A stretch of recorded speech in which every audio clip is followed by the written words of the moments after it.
Welcome back to GamecocksOnline.com. I'm joined by head volleyball coach Tom Mendoza after the Gamecocks dropped their opener to Texas A&M in 4 sets. And coach, a lot of unknowns coming into the game. It was A&M's first match of the season. It was your 5th match in feels like maybe 10 days.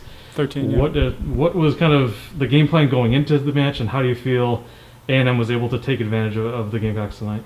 Credit A&M. I think they, again, their first match, they were able to come out and be with more energy and a little bit more focused to start, which is something we had done a really good job of.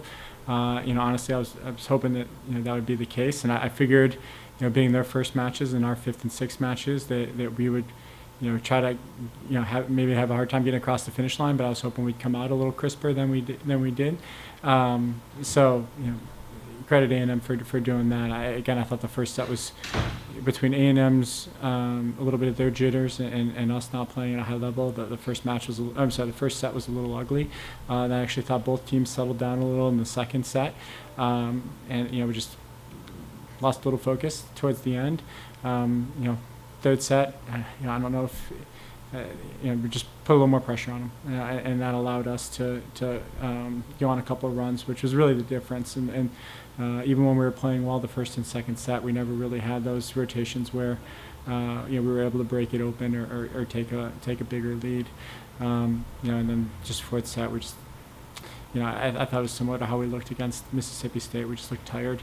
We don't set the schedule, but it's our job to go and be prepared and play at a high level. And so, I would like us to have a little bit more compete factor than we were able to have in the fourth set. But it's a tricky year, and we don't get the conditioning and everything that we normally do. So, I think we can look to a lot of things, but it's our job to be ready when the match is played, and I think we didn't do a good enough job tonight.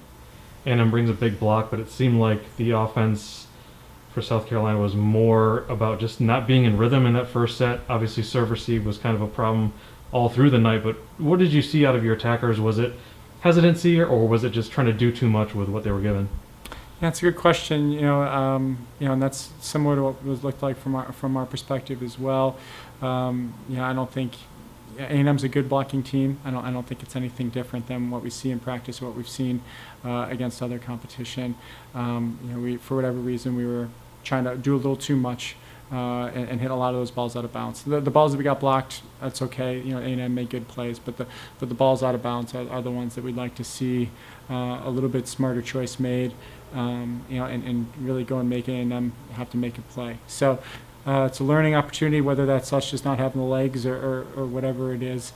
We have to find a solution to it. So, what were you hearing from your passers when it came to that fourth set to have 6 errors from the Aggies? And was it something that the Aggies were doing, or was it just kind of the losing focus due to the fatigue that you were mentioning before?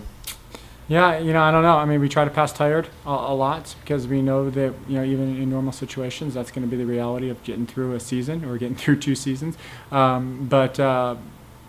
We just need to. It's little things and it's simple things, but when the ball is coming at you and it's moving, you've got to have the right body positioning. And our body positioning and our control of our passing platform wasn't the level it needed to be.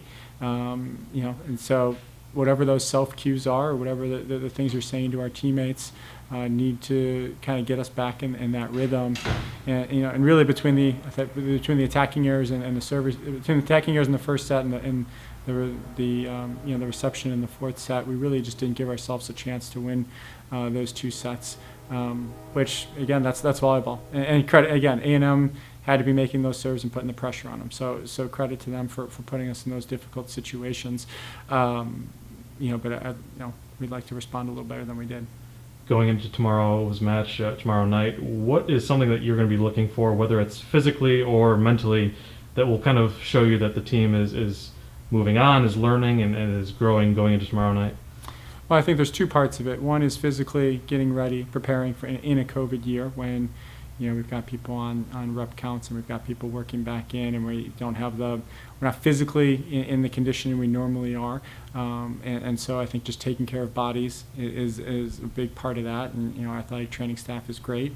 They'll do whatever, Jen will do whatever she can to get physically ready. The players, are doing everything they can. They're working hard. And it's parts of that are normal SEC season where we have to just keep playing, get ready, even if we're not where we normally like to be. And then there's the mental side of just, even if we're physically not where we want to be, mentally we need to compete, especially on our home court. I think that was very disappointing for all of us, and certainly for anyone watching.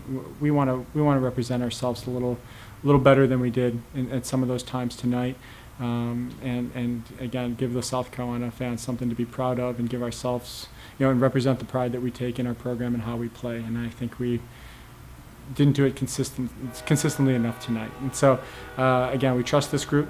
They're a good volleyball team. We're better than we played today.